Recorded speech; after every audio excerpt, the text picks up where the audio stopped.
Welcome, once again, to Boring History for Sleep. Tonight, we travel back even farther than castles or cloisters into the arid breath of the desert.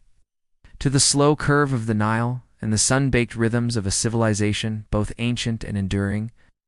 You have likely heard of the pharaoh's golden masks, towering pyramids, and grand tombs hidden beneath the sands.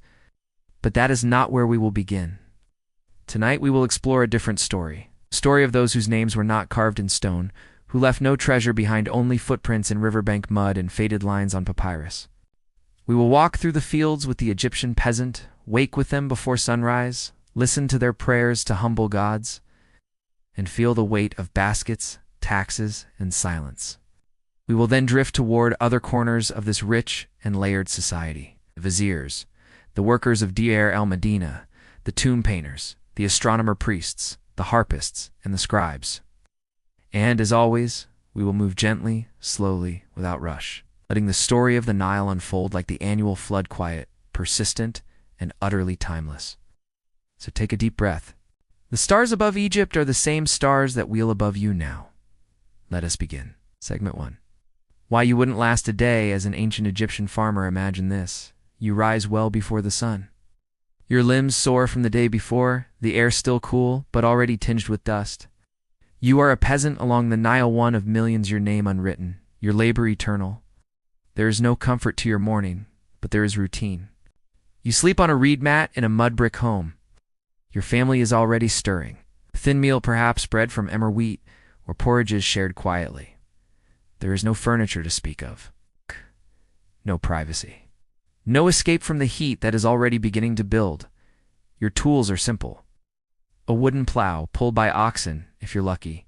More often by your own strength. You bend and dig, hour after hour, working not your own land, but land belonging to the temple, the pharaoh, or the local overseer.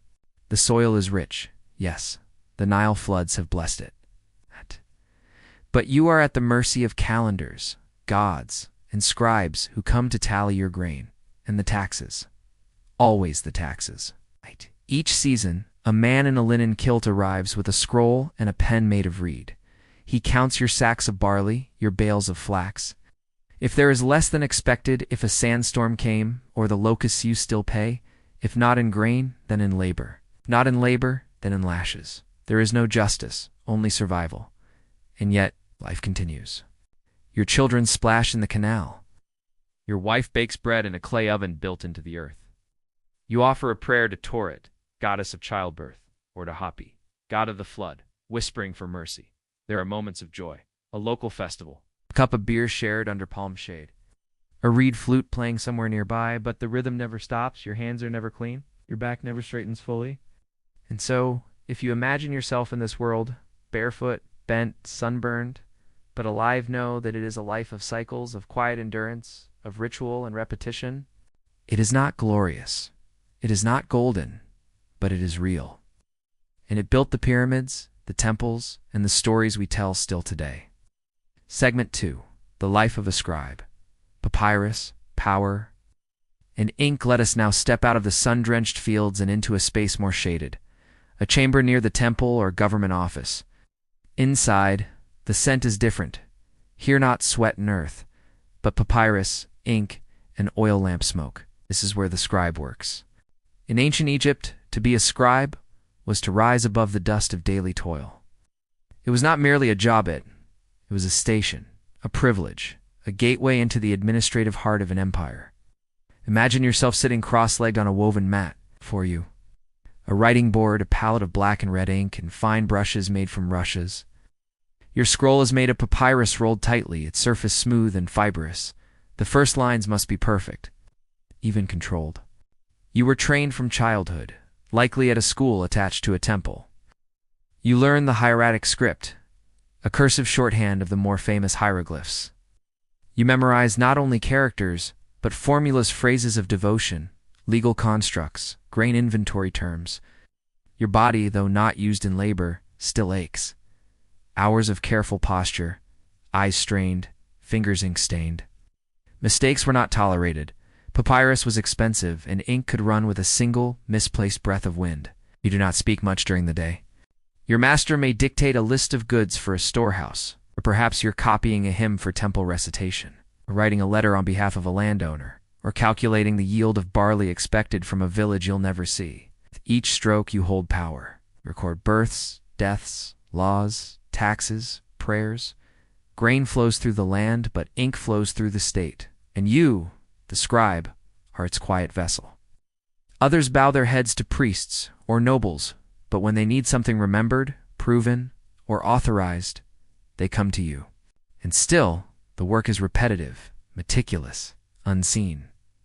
Some days you practice calligraphy. Others, you copy legal texts.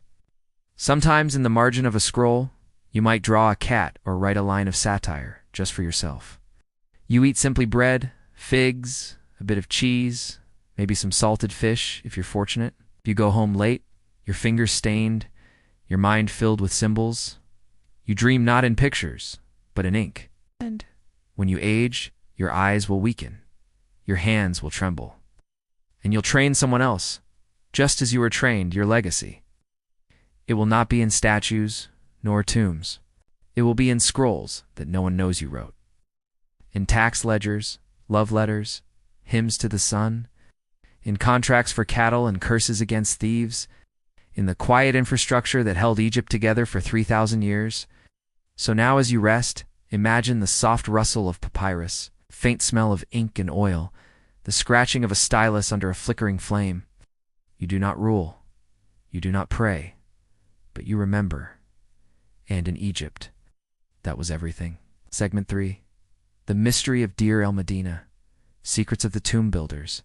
Now let us leave the broad sweep of the Nile's farmlands and follow a narrow desert road, past cliffs scorched by the sun, past quiet rocks that remember every footstep. We arrive at a village unlike any other Deir el-Medina. Tucked into the western hills near Thebes, this was no ordinary settlement. It was a purpose-built village, created to house Egypt's most skilled artisans, the workers who constructed and decorated the royal tombs in the Valley of the Kings. Here lived painters, stonecutters, draftsmen, plasterers, and supervisors. They were not noble, yet their lives were more secure than most. The village was walled, protected, and provisioned directly by the state. Imagine yourself there. The houses are small, but well-built mud brick structures arranged neatly along a central path. Inside, cool plastered walls are sometimes painted with simple floral patterns or protective deities. Each morning you rise before the sun. Short hike across the cliffs leads to your true place of work, a royal tomb hidden in the folds of stone. You descend carefully, torch in hand, into the dark, sacred space where the king's eternity is being prepared. The air down there is cool, dry, and thick with the scent of paint, plaster, and sweat.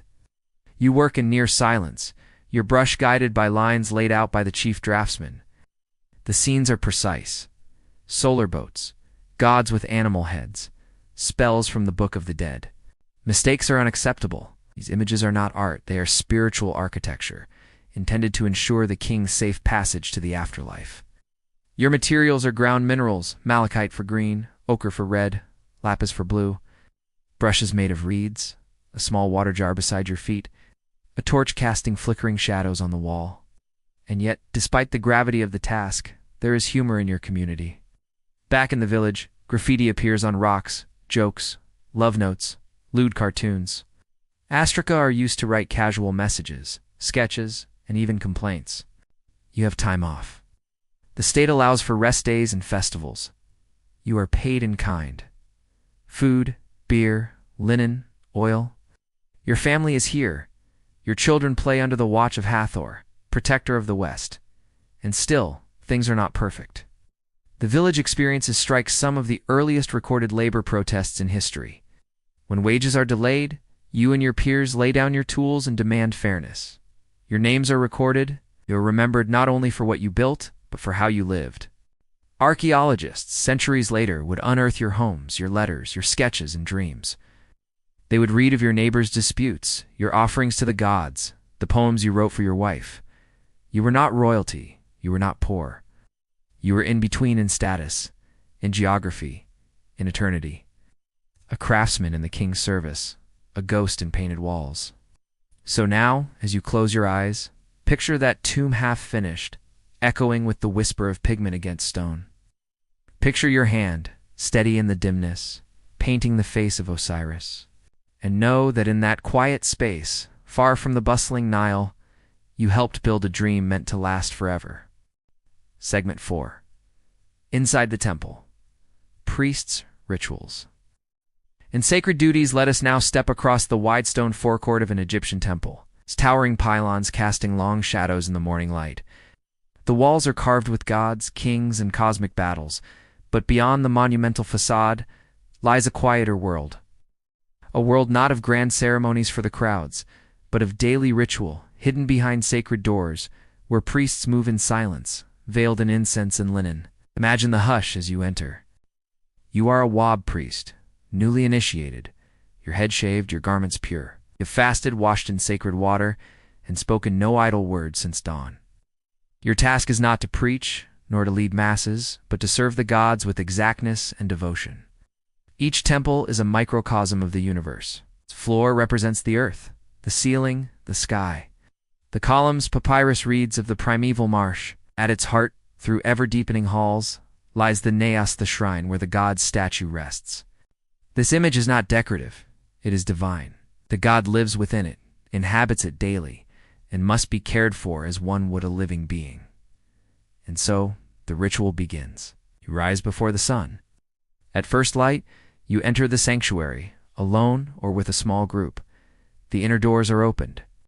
You awaken the god with chants, clap your hands softly to dispel evil, and light incense, frankincense, kifi, and myrrh, each smoke rising in slow curling ribbons. The god's statue is washed with water from the Nile, anointed with sacred oils, dressed in fresh linen, adorned with jewelry, flowers, and garlands.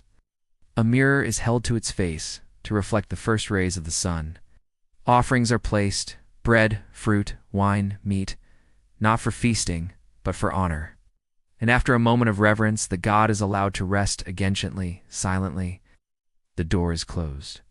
The offerings are removed, distributed among the temple staff, or burned ritually. Nothing is wasted. Everything is ritualized. It's outside the temple bustles with other duties. Priests maintain scrolls. Astronomer priests watch the stars from the rooftop, charting the sky for omens and calendar keeping. Scribes copy hymns, prayers, and medical texts. Musicians rehearse chants with harp and sistrum. Artisans repair statues and repaint faded glyphs. But you, the priest, do not perform for crowds. Your work is intimate, hidden, cyclical. You do not speak of what you see in the sanctuary. You move through darkened halls where the only sound is your sandals on stone. You breathe incense as easily as air. You know that your service is not for men, but for Mat, the sacred order of the cosmos. And when your time of purity ends, another priest takes your place. The cycle continues, day after day, century after century. The temple endures. Even now, its walls remain at Karnak, at Edfu, at Dendera, columns cracked by time, hieroglyphs worn by sand, but still whispering. So, as you rest now, imagine the quiet breath of a god just awakened, the echo of a hymn in a cool stone chamber, the touch of sunlight on a polished altar, and know that in ancient Egypt holiness was not loud, it was measured, repetitive, and utterly still. Segment 5. The Nile's Gifts. Food, drink, and the simplicity of feasting. Let us leave the hush of the temple now, and return to the flowing heart of Egypt. The Nile, its waters glisten beneath the midday sun. Along its banks, green fields stretch where the rest of the land lies brown and bare. This river was no mere backdrop, it was life itself, and its bounty shaped every table, every meal, and every sacred feast. Imagine yourself now as an ordinary Egyptian preparing food. Your kitchen is simple, open to the air, built with mud brick walls and a low hearth of clay. The scent of roasted grain and simmering onions wafts in the breeze. Chickens cluck nearby, cat dozes in the sun. You begin your day with bread. Not the soft loaves we know today, but heavy, coarse cakes made from emmer wheat or barley. You grind the grain by hand, between two stones. The rhythm is slow, deliberate, back and forth, back and forth. The flour is mixed with water, a pinch of yeast, perhaps date juice, then baked on hot stones or in a beehive-shaped oven. Next comes beer, thick, nourishing, cloudy, brewed with crumbled bread and water. It is not merely a drink, but a meal in itself. Adults and children alike drink it daily, rich in calories and culture. You might prepare a stew if food is plentiful. Onions, lentils, garlic, leeks, and herbs simmered in clay pots. Occasionally fish from the Nile baked in leaves or sun-dried with salt. Meat is rare, mostly eaten during festivals or shared offerings. Duck, goose, or goat if you were lucky.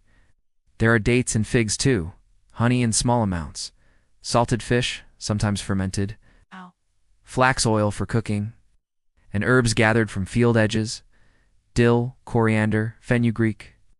The act of eating is never rushed. Food is blessed before a meal. Bread is torn, not cut. Meals are shared from communal bowls, often eaten with hands. You sit on the ground, surrounded by family. A reed mat is your table. Even in humble homes, there is ceremony and simplicity. On feast days, the aroma of roasting fills the village. Women sing as they cook. Children chase one another between date palms. Offerings are brought to the temple's baskets of food arranged with care, not abundance. At funerals, bread and beer are given in the name of the departed. It is believed that they, too, must eat in the afterlife. Tomb walls show scenes of banquets, meat piled high, jugs of wine, dancing girls, flutes, and lyres. But these were dreams, ideal feasts for eternity. In daily life, it was the rhythm of small things that nourished the soul. The grinding of grain, the rise of dough, the steam of stew, the breaking of bread. And above it all, the Nile flowed rising in flood, retreating in drought, yet always returning. Its waters brought silt, and the silt brought food, and the food sustained a civilization that lasted 3 millennia. So as you close your eyes, imagine the crackle of a clay oven, the scent of bread browning in the heat. Quiet evening by the river, bowl in hand, the day's work behind you. Simple, unhurried, complete. Segment 6. Pharaoh as God. Power, symbol, and solitude. Now let us lift our gaze from the humble reed mat to the throne gilded, elevated, surrounded by incense and lotus. Let us consider the Pharaoh. To the ancient Egyptians, the Pharaoh was not merely a ruler, was a living god, the embodiment of Horus on earth and son of Ra, the sun itself. His word was law, his body sacred, his image eternal. But what was it like to be the Pharaoh? Imagine yourself cloaked in linen, the crown heavy on your brow, perhaps the double crown of Upper and Lower Egypt. You are surrounded by courtiers, viziers, priests, scribes. You do not walk alone. Every movement is witnessed, every word recorded. You eat the finest foods, but never truly dine in peace. You sleep beneath embroidered sheets, but never without guards. You are a symbol first, a person second. From the moment of your coronation, you are no longer only Manu Arnesabiti, Lord of the Two Lands. You preside over offerings not only for yourself, but for the gods. You lead festivals, stand at the apex of military campaigns, approve temple construction, and receive foreign dignitaries who bow low. Yet despite this grandeur, you are isolated. You cannot weep in public. You cannot doubt, cannot falter. Your face is carved into stone 1,000 times, but you cannot express the softness of age or the fear of illness. Statues show you eternally youthful, eternally triumphant. But the real you? You may ache. You may age. You may lie awake at night and wonder if the gods still favor you. You are taught from childhood that your blood is divine. You are surrounded by priests who interpret omens, dreams, and signs in the stars. Your palace is a labyrinth of ceremony.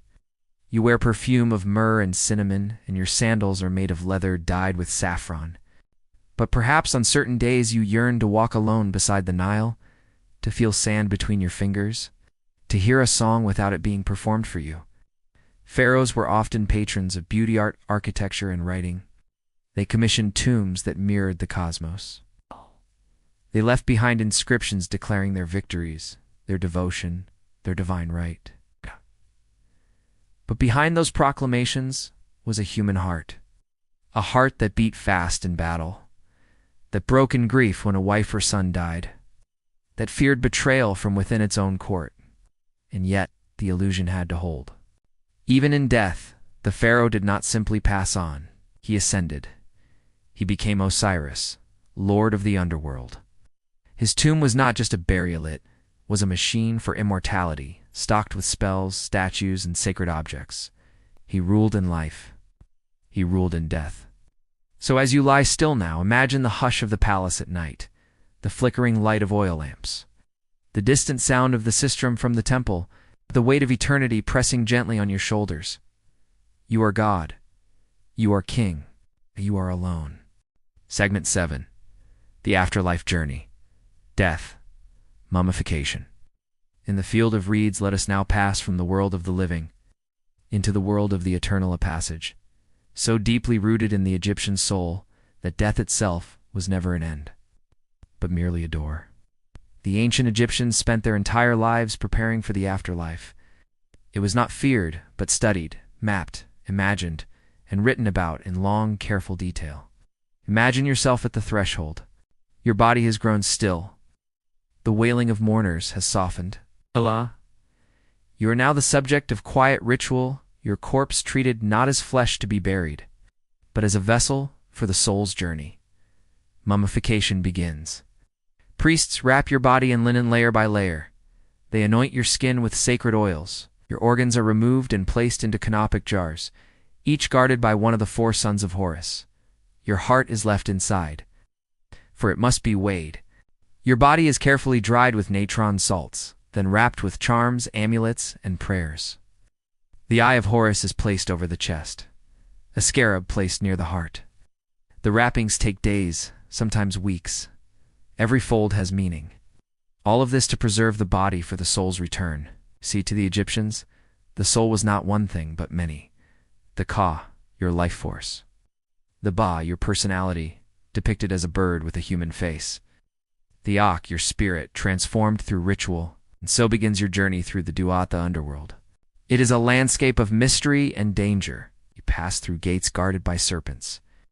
You speak passwords to gods with names older than memory. You sail on the solar bark following the path of Ra, the sun god, through darkness toward rebirth.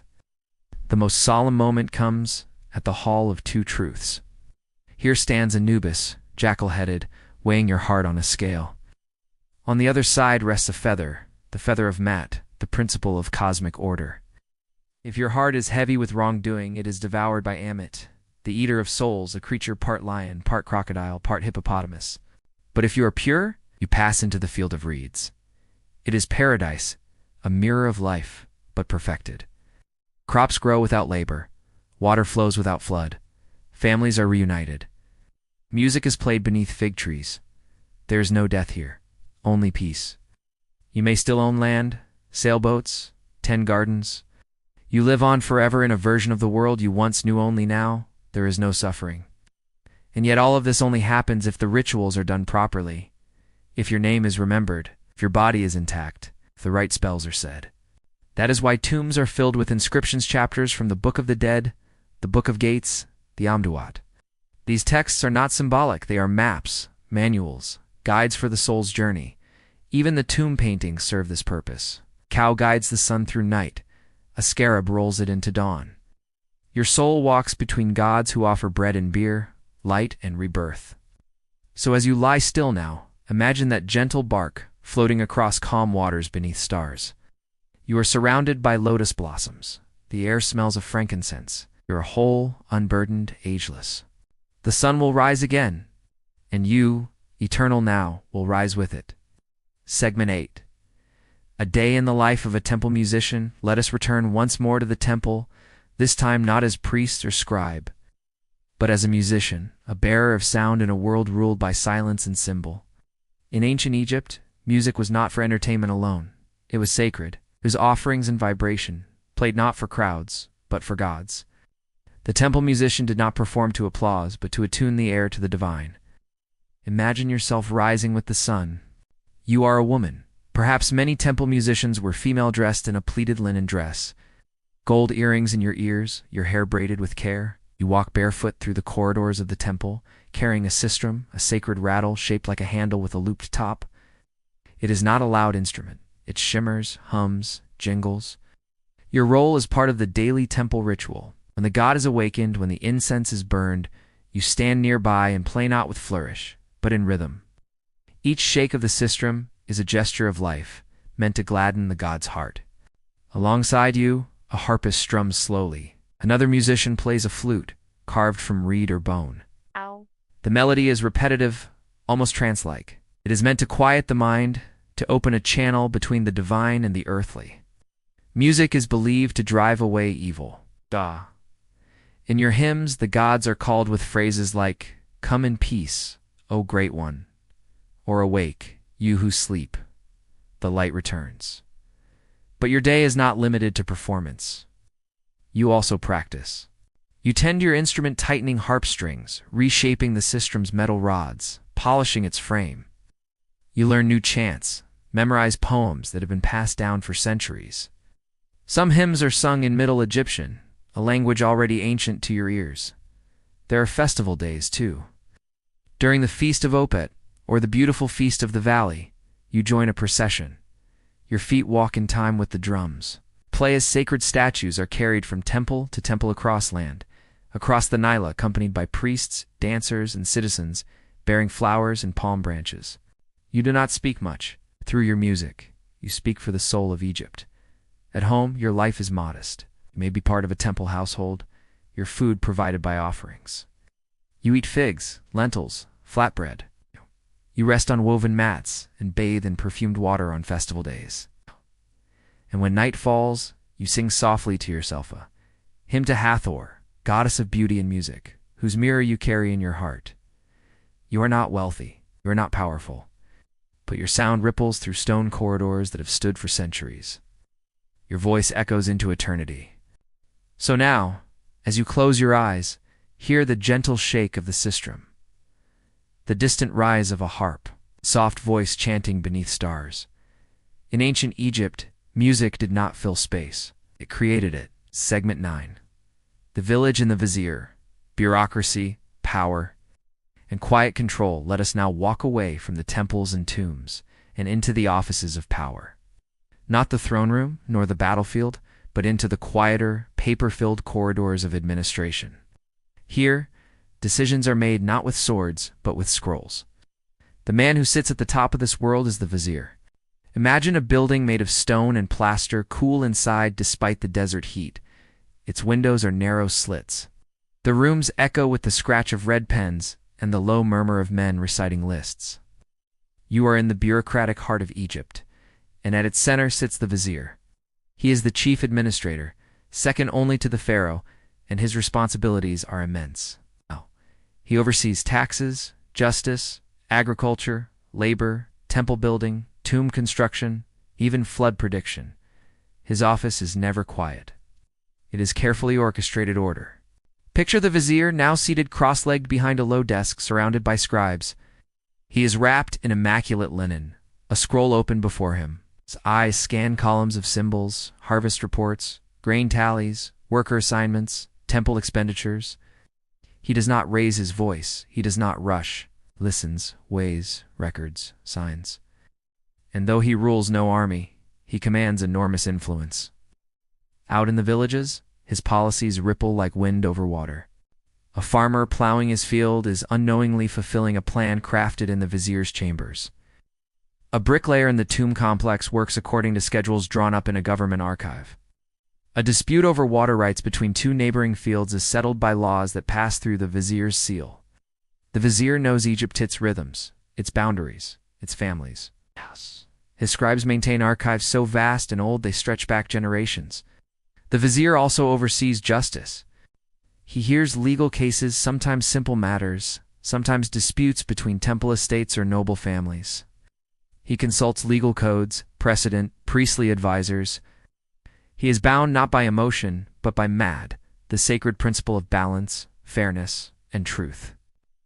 And though his title commands respect, his daily life is ruled by endless repetition. The vizier does not live in glory, but in consistency. He is like the Nile's flood, predictable, necessary, sustaining. Even the king may ask his advice in complex matters. But the vizier answers with careful words, never ambition. His name might appear in inscriptions, but always secondary to the pharaoh. And in his own home, modest, though elegant, he may rest at night to the soft sounds of flutes in the courtyard, a reed lamp flickering beside a scroll half-read. So as you lie still now, imagine the cool hush of his office, the faint rustle of papyrus, the measured tone of scribes reciting lines, the ever-turning gears of a kingdom held together not by might, but by the patient hand of a man whose power was felt in every corner, yet shouted by none. This was Egypt's strength, not only in stone, or gold, or myth, but in order. Segment 10. Children of the Nile. Growing up in ancient Egypt now. Let us turn our attention to those often forgotten in the grand accounts of pharaohs and priests. The children, the small hands that played in the sand, the bright eyes that watched the river flow, the voices that laughed beneath palm trees. In ancient Egypt, childhood was fleeting, but meaningful. Imagine yourself now as a child born in a modest village near the Nile. You are barefoot, your head shaved save for a small sidelock of eutha, single braid or curl left to mark your age. Your skin is sun-warmed, your limbs quick and lean. The world around you is vast in wonder. You wake with the light, your family already preparing for the day. Your mother bakes bread at the hearth, your father gathers tools. You might be asked to help fetching water, gathering kindling, chasing chickens away from the grain stores. But much of your early life is filled with freedom. There are games to play. You and your siblings toss throwing sticks made of carved wood. You chase hoops down dusty paths with reeds. You mold clay into small animals or shape boats to float on the canals. Your toys are simple: rag dolls, carved crocodiles, animal figurines. Some children from wealthier homes might have small stone game boards or dice. But most play with the things found around them: pebbles, leaves, feathers, and their own laughter. And then, as you grow older, life begins to shift. If you are a boy in a farming family, you may begin helping in the fields by age 8 or 9, learning how to sow, how to reap, how to tie bundles with practiced hands. If your family is part of the artisan class, you may apprentice under your father in a workshop, learning to carve wood, paint tombs, or work with copper. If you are a girl, your education is more private, learning from your mother how to grind grain, weave linen, care for the household shrine. You may marry young, perhaps as early as your mid-teens, and begin your own family shortly after. In rare cases, if your family is literate or connected to temple life, you may attend school. Scribes, schools are not playful places. They are strict. You sit on reed mats with other children, copying hieratic script over and over on clay tablets or shards of pottery. You are beaten for mistakes, praised for neatness. But to become a scribe is to rise, to gain a life beyond labor. Children, like adults, are not immune to the fragility of life. Illness, injury, and accident are common. There are amulets strung around your neck, eyes of Horus, scarabs, protective deities, to keep the dangers at bay. Your mother prays to Toret, the hippo goddess of childbirth and protection, to guard your sleep. And yet through it all, your days are filled with rhythm, the splash of water, the scent of bread, the laughter of siblings, the sun glittering on the canal.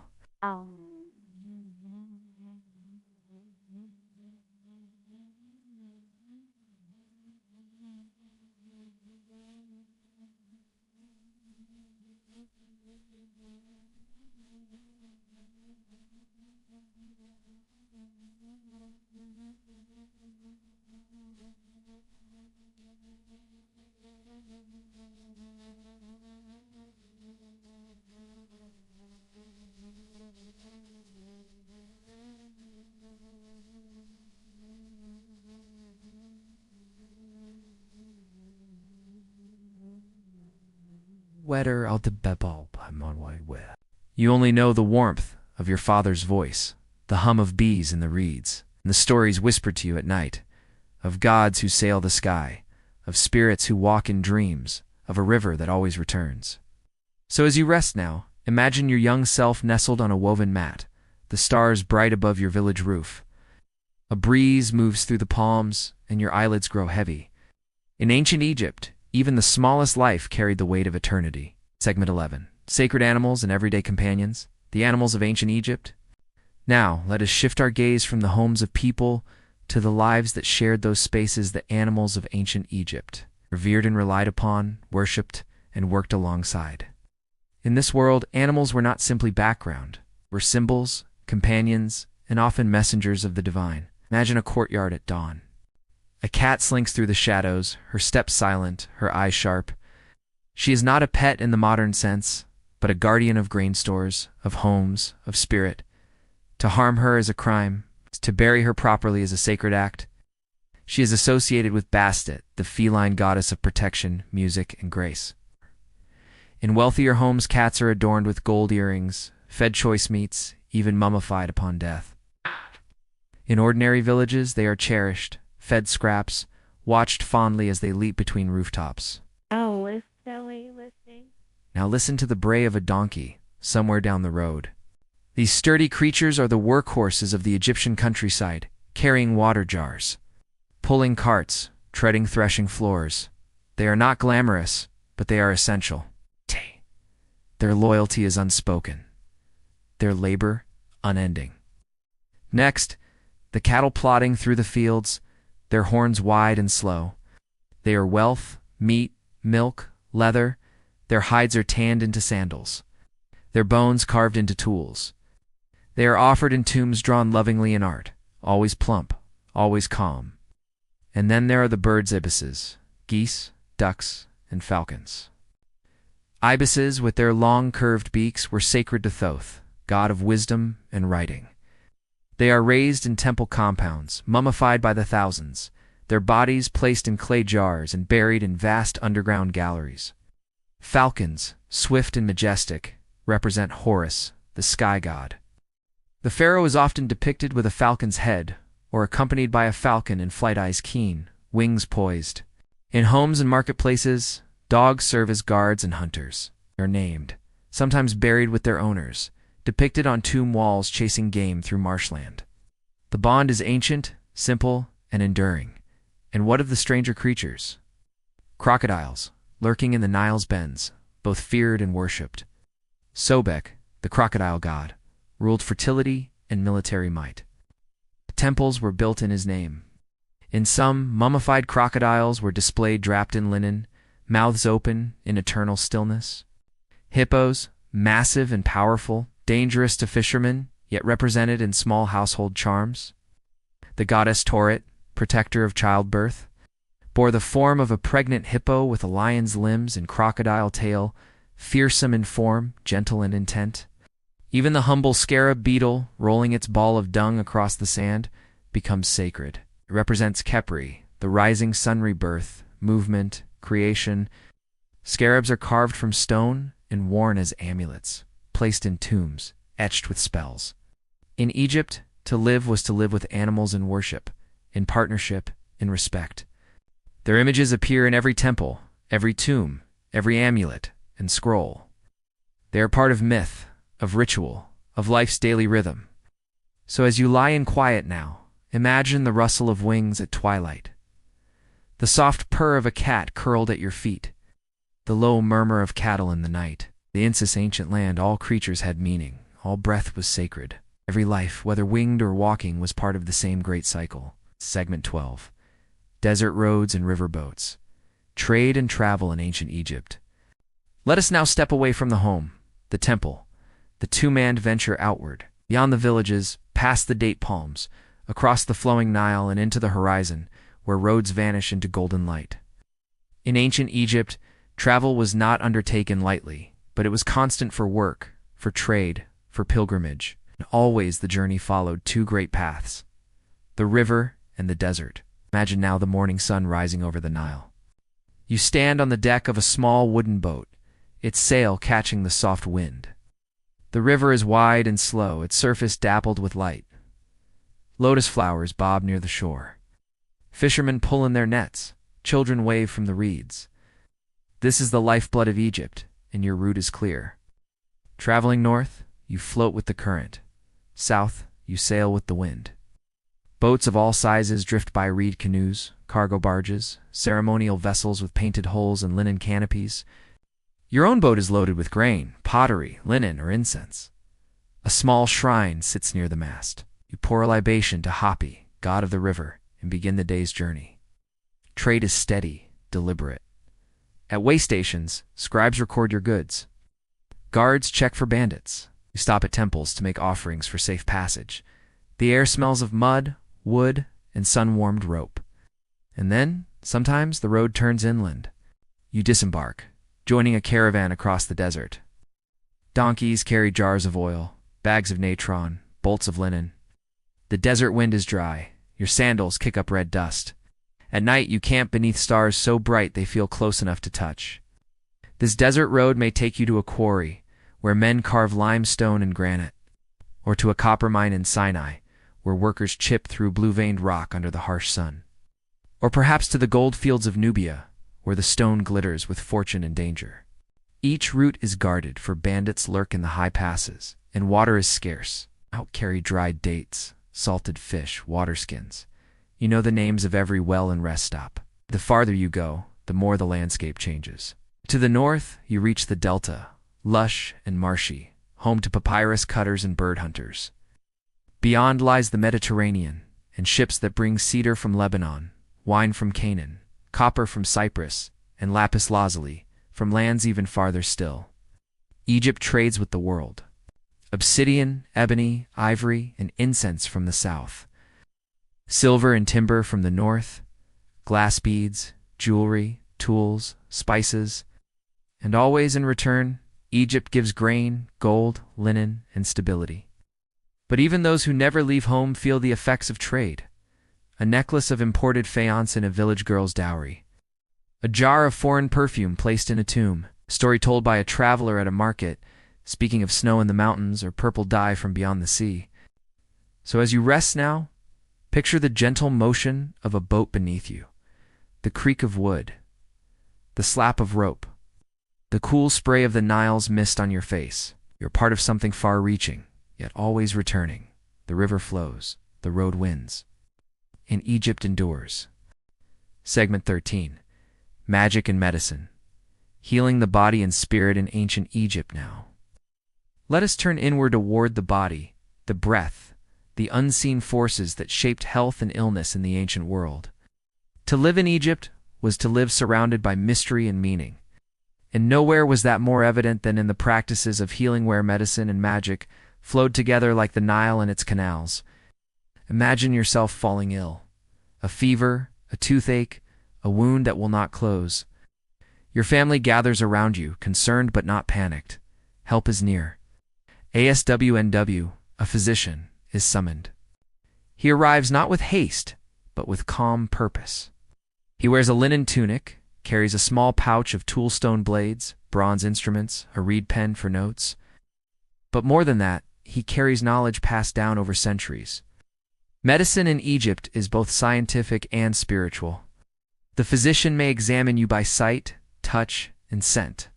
He checks your pulse, asks when your last meal was, inspects your tongue, your eyes, your stool. He may consult a scroll perhaps, the Eber's papyrus, filled with hundreds of remedies for ailments large and small. Some are practical, a mixture of honey and crushed herbs to disinfect a wound, a poultice of dates and clay to ease swelling, garlic and beer for digestive trouble, incantations for protection during childbirth. Others blend the physical with the divine. For a snakebite, a prayer is recited as the poultice is applied. For fever, a wax figure of the demon may be spat upon and buried. For nightmares, the bed is moved to a new room and surrounded by protective amulets. The boundary between illness and spiritual imbalance is thin. A person may fall sick, not from bad water or diet, but from the evil eye, or the neglect of a family tomb, or the offense of an angered deity. In these cases, it is not the physician, but the Heka priest, the magician healer, who intervenes. Heka, the force of magic, is not illusion, but a fundamental part of reality, the power that the gods themselves use to shape the world. Spells are recited.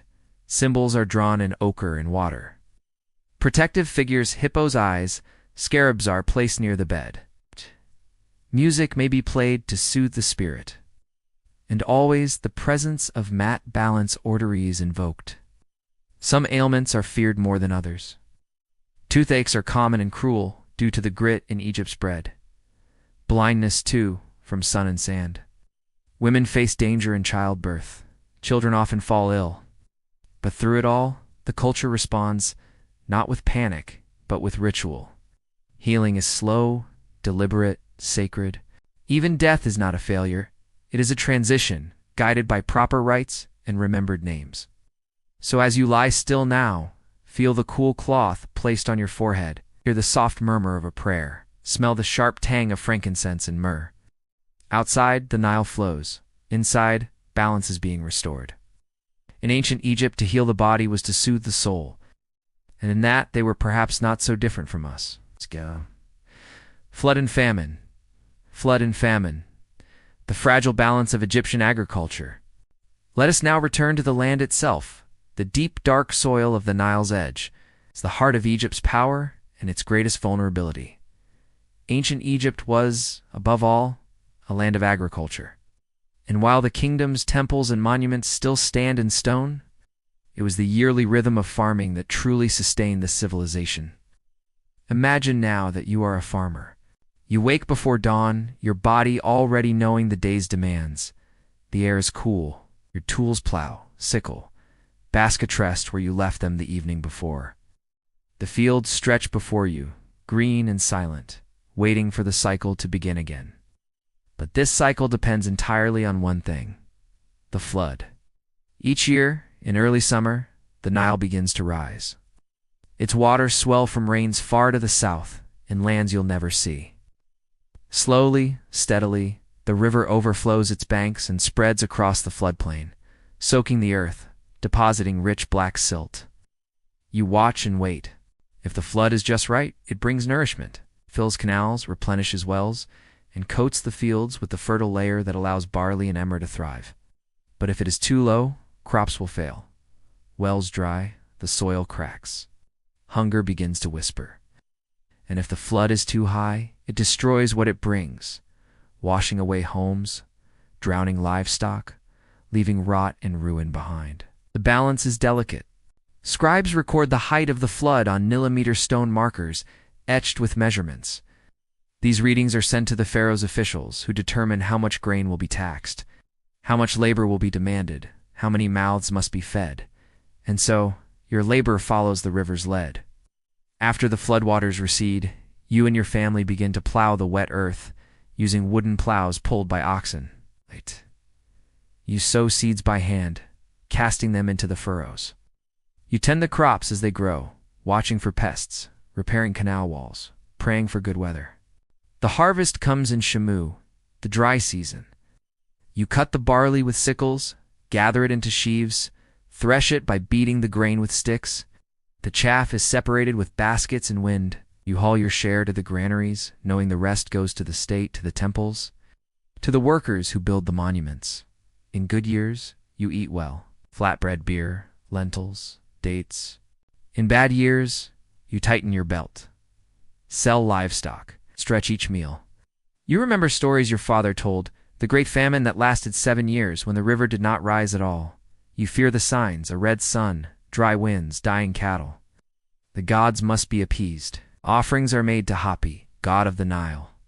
Priests perform rites to Osiris, who brings rebirth from the earth.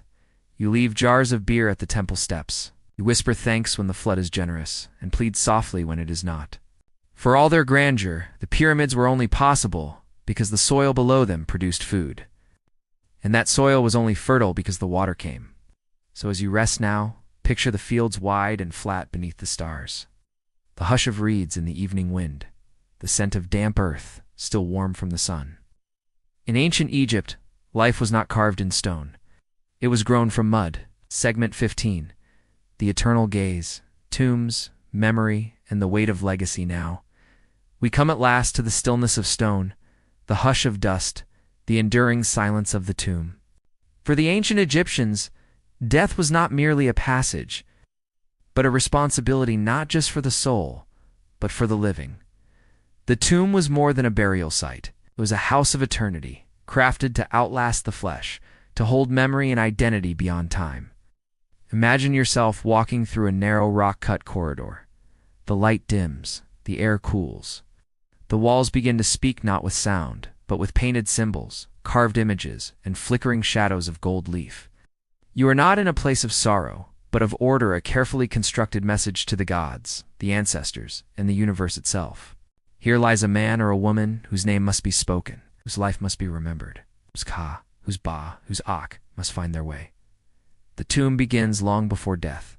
If you are wealthy, you spend your later years overseeing its designs, electing scenes of your life to be painted, offerings to be carved, prayers to be written. Scribes pen hymns to Ra, Osiris, and Thoth. Artists depict your harvests, your family, your servant Sich, gesture frozen in ritual perfection. You're shown fishing, feasting, listening to music. You're shown as you wish to be remembered. For to be forgotten is to die a second time. If you are not wealthy, your tomb may be simpler: shallow pit, a few small goods, a handful of shabby figurines to serve you in the next life. But still, a name is written, a prayer offered. You are not alone. Tombs reflect not just identity, but hope. Hope that your children will return with offerings, that your soul will journey safely through the duat, that your story, your face, your name will not vanish like wind over sand. Even the great kings build with this fear in mind. The pyramids, vast, gleaming, precise, are not only monuments to ambition, but acts of defiance against time. They are anchors, holding the pharaoh to the earth, to the gods, to memory.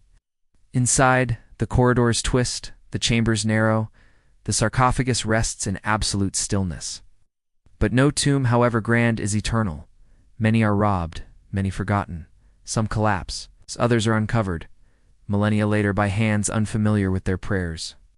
And yet the names live on, in museums, in books, in the slow, respectful tone of a narrator guiding you to sleep. Even now, in this quiet moment, you remember them. So as your breathing slows and your eyes grow heavy, imagine a tomb sealed with care.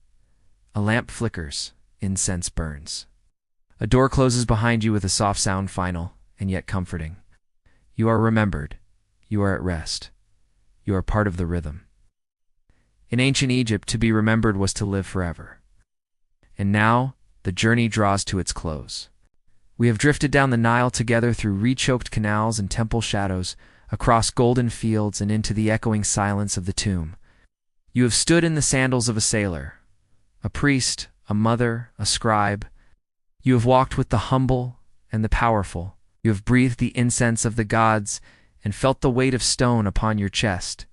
Through all of it, one thing endures: rhythm.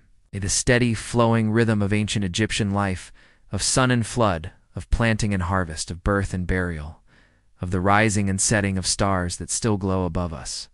In this world, time does not rush, it unfolds. Slowly, gently, like sand drifting through fingers, like a hymn murmured at dawn, like a boat gliding across moonlit water. And so now let your thoughts settle, like silt after the flood. Feel the stillness of the stone temple, the hush of the desert night, the coolness of the tomb's inner chamber. The flickering oil lamp fades. The last page of the scroll rolls shut. The gods close their eyes. You are safe. You are still. You are part of something ancient. Let the past cradle you as sleep gently takes hold. And may the dreams that follow carry you down calm waters, toward peace and rest and the soft sands of eternity. Good night.